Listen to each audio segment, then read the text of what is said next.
You're listening to Partnernomics Podcast, where we discuss the art and science of developing successful strategic partnerships. To learn more about the suite of Partnernomics solutions, visit partnernomics.com. All right, welcome back to the Partnernomics Podcast. I'm Mark Brigman, and today we've got Mr. Greg Unruh with us. Greg, how are you doing? I'm doing fantastic. Thank you, Mark. So I know today we're going to be talking about operationalizing partnerships. And Greg and I, man, we talk about this a lot. The easy part to this whole world of strategic partnering or biz dev is getting a deal signed. Not always easy, but it's the easier part. The part that really takes a lot of effort, a lot of challenge is once the baby's born, now we've got to get results out of that partnership. And we spend a lot of our time coaching folks on this. Man, this is going to be a lively conversation and something that we're both very passionate about. Yeah. Boy, you know, Mark, there's always excitement. In fact, I've worked in organizations or consulted with organizations where you sign up a big partner and they always have a gong in the sales and marketing area. You bang the gong when when you bring on that great new strategic partner or channel partner. But there's no gong when you lose them, and you lose them because you've maybe failed on preparing yourself operationally. And so I think this is going to be a fun conversation. So, Greg, we'll see if we include it or not. But before we hit the record button, you actually shared a voicemail that you literally had just received from some folks that you're doing some work with. And just describe to us a little bit of kind of what that is and how you've heard that same type of a voicemail 100+ times before in your career. Yeah, Mark, it's one of those deals that, it's kind of just exactly what I described. We have a very large partner we brought into the ecosystem with a lot of influence and a lot of just kind of tentacles going into different parts of industry and exposure into clients. So it's a huge sales and distribution partner. And we had talked about this with the vendor that we're working with in depth about just some of the operational processes and how we have to make sure that we're able to scale and support the volume, and not just the volume, but the velocity in which that volume comes when you have a very large partner like this that can bring it in. And in this particular case, I hear it all the time, and it's just painful to hear it because it was a voicemail that came in and kind of a frustrated consultant that's with the other partner that we're working with on the sales and distribution side. He's like, hey, I heard we closed a deal yesterday. No one told me about it. I found out about it through the grapevine. Do we have any reporting or visibility on, we've closed 3 or 4 deals through his network already. I haven't seen any reporting or, reconciliations for commissions. I've got 300 people in my direct network that are outsourcing and bringing opportunities and filling the pipeline with it. But we don't have any visibility or transparency to actually what's going on. We'd like to have our finger on the pulse of it. And all I can say is I agree. I agree. Those things are critically important, and these are things that have been discussed in depth with the vendor, and ideally you want to address these things proactively, but they kind of got caught with their pants down a little bit, and so now they're having to put themselves in a reactive situation, which puts the partnership at risk. And so I'm kind of sitting in the middle here, trying to keep the peace and be that mitigator between the two to kind of get this steered in the right direction, get those processes tightened up. They know what they are. It's just something that probably should have been addressed. But there's so many moving parts and variables and things that you have to think about in a partnership. It's not just engineering and making 2 systems talk to one another. It's not just sales and distribution.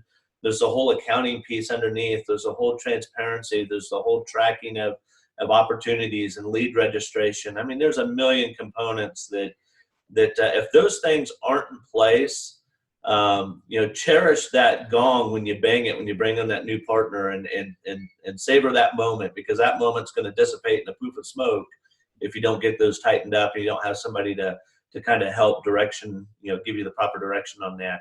So just as recent as this morning, and I always say this, these are always funny conversations, because when I like to talk about success stories as kind of a reference point and things that are teachable. But I think equally there's kind of a negative teaching moment, and this is one of those negative teaching moments where we're seeing the more of a reactive than proactive approach in addressing the operational processes, procedures, systems, things that need to be in place. Because once deals start closing, it's too late. Too late to do that, and so you're going to have to scramble and do some manual processes to kind of bridge that gap until you can automate those. So I'm sitting in that consultative role right now. My wheels are spinning, as you can imagine. So so those folks that are listening in, please listen good and heed the warning that's here. So essentially, we have a company that has an amazing product, which is a double-edged sword, because demand is going to be high. Once it hits the streets, demand is going to be high. But Greg did a lot of work, a lot of groundwork to stand up distribution partners to sell this awesome product nationwide. And in the early days, in the very beginning, Greg attempted to put together this foundation of what would need to be put in place in order to effectively manage all of the sales that were going to come. And it's like, when it comes, and you have to be ready for it. And so many times companies, especially younger companies that maybe don't have all the infrastructure, or they've never seen a wave where they've doubled or tripled or quadrupled their sales in a month or two or in a quarter, and it can crush companies. It can absolutely crush them. Mark, and I've heard this in probably the last 3 or 4 consulting engagements, and these are typically with smaller companies, kind of tech startup companies, if you will, probably 5 years or younger. And just the profile and makeup of that company, there's this mindset that, and there's a positive side to this too. They're agile, they're nimble, they develop in sprints. It can be very quick. So they're used to doing things on a pivot. They can do things very quickly and from an engineering and development company and move with the market and the trends. And that's exciting.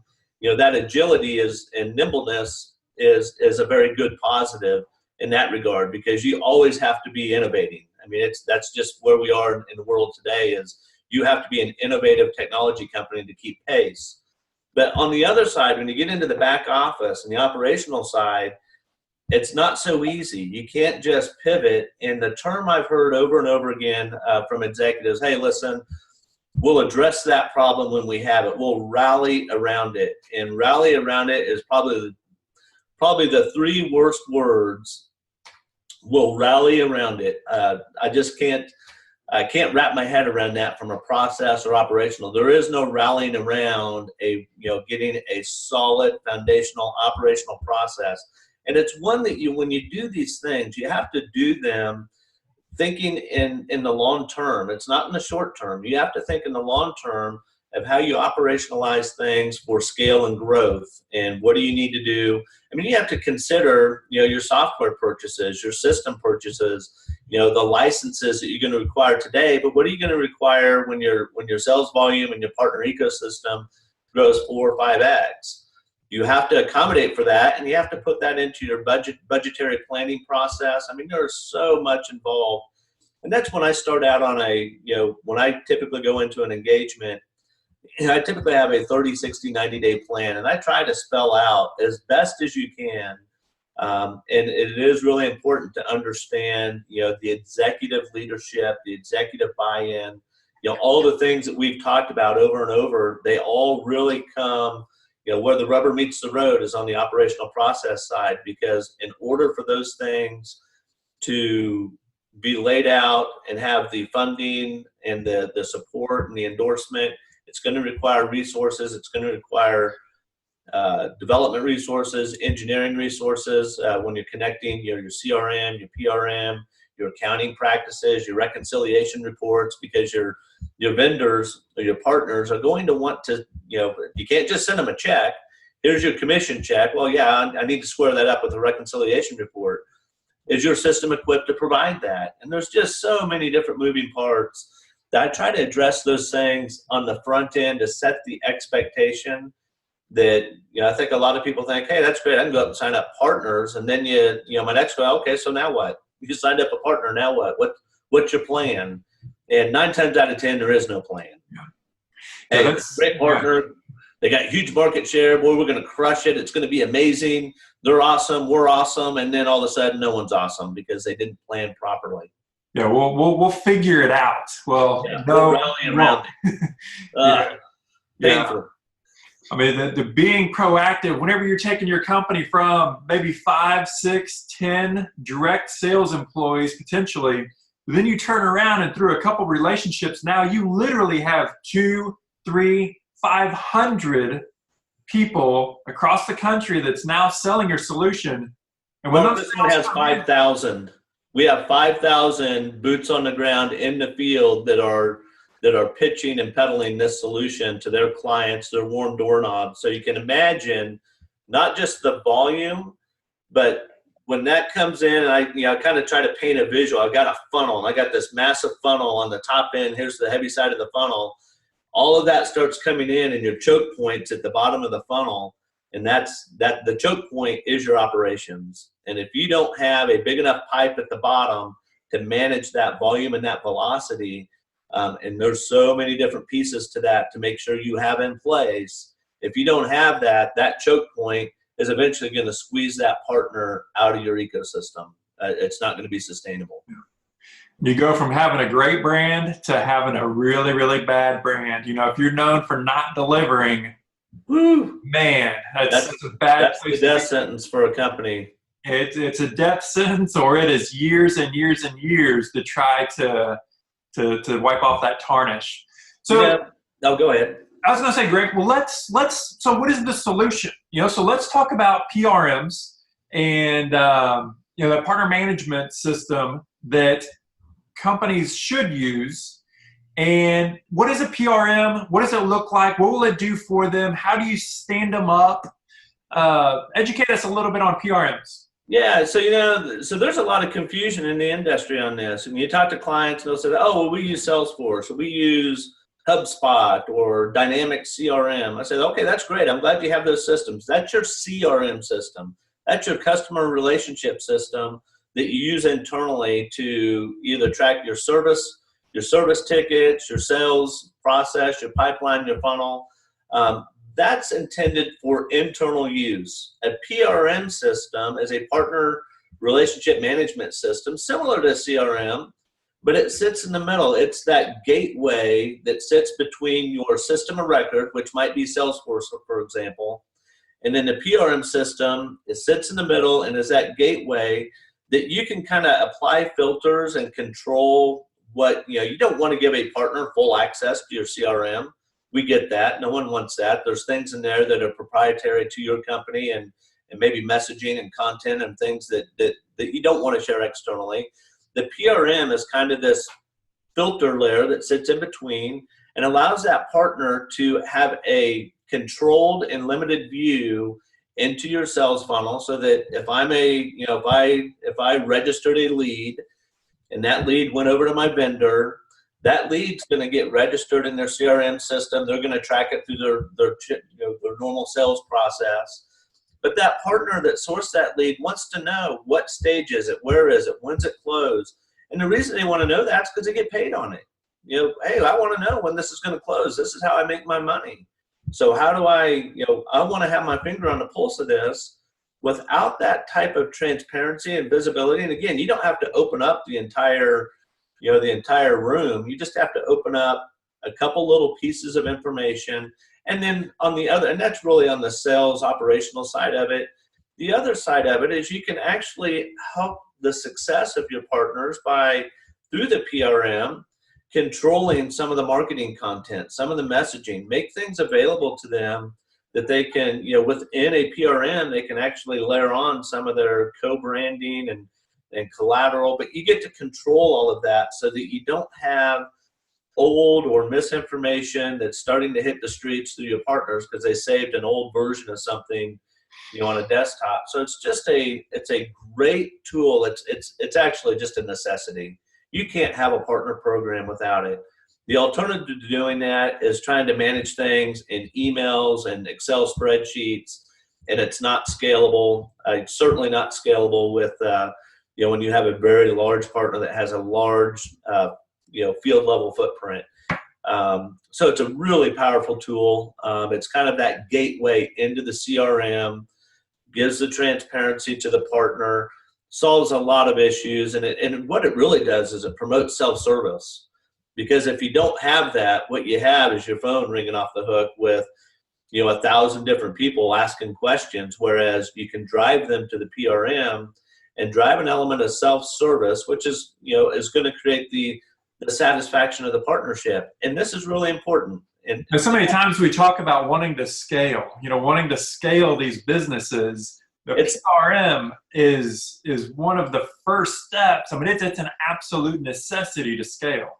You have to do it. And here's the thing is, unless your company has a widget or a service that's so unique that there's no one else in the world that's ever manufactured or thought of it, it's so innovative and so unique that you're a one-trick pony and no one else in the world has it, you have to know that you have competing companies out there that are courting the same partner that you courted and successfully partnered with. If you drop the ball or you fumble the ball with that partner is going to go look to your competitor. You know what? They fumbled the ball and they fumbled it more than once. It's time for me to go see if I can jump on a new team. And, they're usually looking to solve. They're not looking at the technology per se as much. Does it solve a business gap in my core solution? And if it can address that gap, they partnered with you because, you've convinced and sold that your widget's better than anyone else in the market. But it's kind of like an NFL team. There's not a whole lot of distance between the Super Bowl champion and the last in the league because you only got 32. I mean, you got the best of the best. And so there's not a big difference between the winners and losers. There's, from a functional perspective, it might be worth the while for a partner to leave a relationship and go pursue another relationship, even if it's less functionality, maybe the product's not as mature, but if the operational processes to support them are there, they'll make that move. They'll make that move and they'll give up. Maybe they've got, 90% of what they're looking for in a partner. They'll take 80% with another partner if the operational pieces are there so that things run smoothly. And a lot of companies just don't realize how important that is. It's less stress, less headache, and in the end, it's more money for them. Oh, it's more money. It's the force multiplier of, taking you. And I used to tell, when I go in with a company that have a direct sales organization, they want to layer on a partner strategy, and we talk about all the different avenues they could take, oftentimes channel. I tell the salespeople that in the direct sales, hey, listen, I'm just going to make your life easier because I'm going to take what you do today and imagine replicating yourself 100 times over. And now instead of you going out and, doing 80, 100 calls a day, you're going to make calls to your partner and you're going to make calls and I'm going to square you up with the field level reps. And those now become your clients because now you become a coach. And you're going to coach and you're going to teach them to be just like you are and how to go out and secure business and pitch the solution to their clients. And then you become kind of the closing desk. That's a whole nother operational piece of it that we probably don't have time to get into on this call when we talk about, how you align your resources to, support that kind of co-selling environment as well. Yeah, Greg, so going back to the PRMs, talk to us about what's some of the core functionality that we find in PRMs, and then how is it used, right? You had already mentioned there's kind of this knowledge bank that we could use. There's a repository for all of our marketing materials and marketing information. There's reporting systems. talk to us, if we've never seen a PRM before, what's the different modules that we would find, and how does it help us? Well, the most important module is going to be your sales module. Your sales module is going to be the deal registration. So think of it almost, when I say PRM, think of it as a partner portal. A lot of your partner portals are, probably a third-party PRM solution underneath a lot of those, if they're fully integrated. Now, if you just have a content PRM or content partner portal, that's just like a magazine. You open it up and you get information, but there's really nothing, interactive with it. So these are very interactive with your back-end systems. And so the sales module, that piece of it, deal registration, that's an important, not just the system part of going in and registering a lead, but also the mechanism to make sure that we have all the processes in place to control and manage or limit any kind of channel conflict. Particularly if you have multiple partners in your ecosystem, you have to have fairness in that ecosystem, and you got to ignore the logo on the business card. You can't differentiate between an HP and maybe a boutique consulting partner. You have to be blind to the logo and have a system and a process that is fair and equal to everybody, and stick to those rules. And as long as you do that and set the expectation, that's on the sales side. So that's going to give deal registration. It's going to have the channel the channel management or operation side of it, and it's going to give them visibility. As they can add notes. So if you think in a sales process, of course, the vendor, oftentimes it depends on the relationship, but the type of partnership. But oftentimes it's either you pass the baton to the vendor and they drive it through the sales funnel. You need to know where that is, or sometimes it's co-selling. So if I'm the partner, I need to add notes to the record that might be important to the to the vendor that's actually driving the sale. I can go into the PRM solution. I can say, hey, I talked to the president of the company yesterday, and he said this, this, and this, and it sounds fantastic.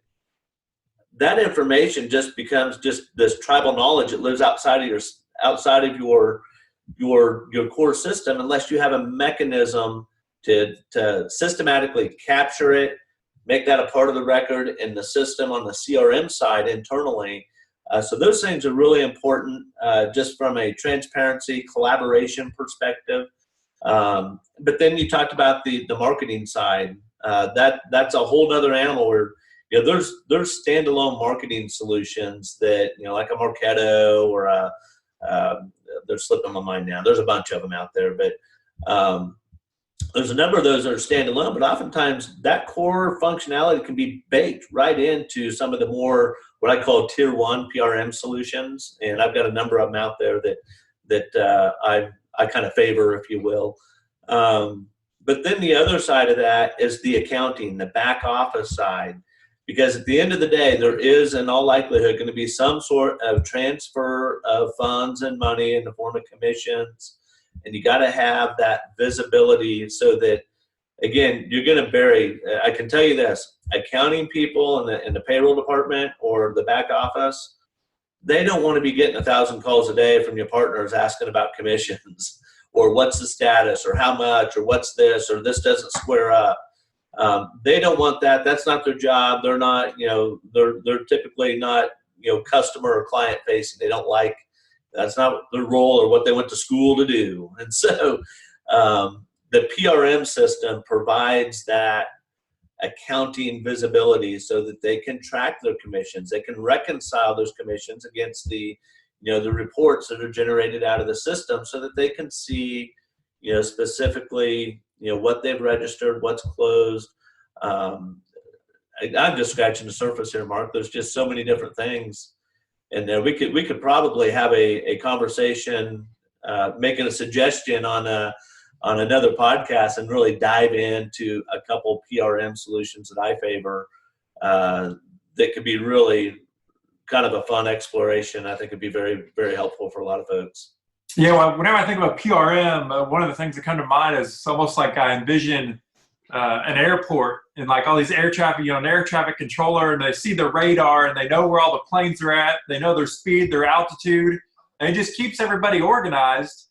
And the system, you don't have to call. You actually can just dig into the system. You dial into the system. You can run reports. You can look at the funnels. You can forecast forward, what your sales are kind of expected to be. But it provides all of that visibility. And so many times, I've seen this 1,000 times. So many times whenever these companies start into the channel sales lane, and if they're not organized, they're not ready, and they're trying to do it with spreadsheets or even more manual than that, yeah, man, it is a painful experience, and it rarely ends well. It doesn't. It doesn't end well. And so the other real benefit of the PRM, and not to overshadow it because it's easy to get into the functional components, the real benefit is the ability to compartmentalize. So if I've got a sales force, my partner has 1,000 salespeople. Well, in a CRM solution, that's opened up that anyone has access to the system internally can kind of see a macro view of everything going on with that partner and see all the deals. The benefit of a PRM solution is the filters you can put on that. So if I'm a rep for a partner and I go out and I've registered 10 new leads, the value of the PRM system is I only see what I have done and what I'm working on. I don't see what my colleagues, my 999 other colleagues in the field have done. So it keeps it in a very controlled focus area so that, and you have different hierarchies. So if I'm a manager or a partner manager for that relationship on the external side, then I can see the macro view depending on how the partners open that up. But the real value, and this is a real pain point, it's really difficult to do, even in spreadsheets. If you're doing it manually, you get a spreadsheet. Well, you can't do a spreadsheet for every single individual. And so how do you, now you have to go in and do all the crazy filtering and different things. Now you got to hire 6 people to manage the spreadsheets. Right. It just doesn't work. And so that's probably the biggest benefit, aside from all the features and functionality and modules, is the ability to compartmentalize and filter information so that an individual can see precisely what they've done and not get clouded with all the other kind of things going on at the broader level of the partnership. Yeah, Greg, I love the idea of including a podcast where we talk a little bit about different PRM systems, specific systems that would be recommended, maybe comparison, contrast, what's similar, what's different. So We'll definitely have to knock that out in the future. We'll put that on the list. I baited the hook for that one, but I've got some good ones out there that I like, and some that depends on where you are in your process. Budget drives some of it, but it in the bigger picture, you have to factor those things in. So love to have a conversation on that. I think it's so critically important. It is the foundation. I just don't think you have this conversation without it. Yeah. And so the topic that we launched with today was talking about how do we operationalize partnerships. So I also want to share another little piece. So part of the Partnernomics framework that we have a model called the Strategic Partner Leadership Model. We call it SPLM. And it's a 6-element model of, so beyond software technology, how do we operationalize partnerships? So once the baby's born, once that contract's signed, and now it's time to get results, how do we operationalize it, and what is a framework?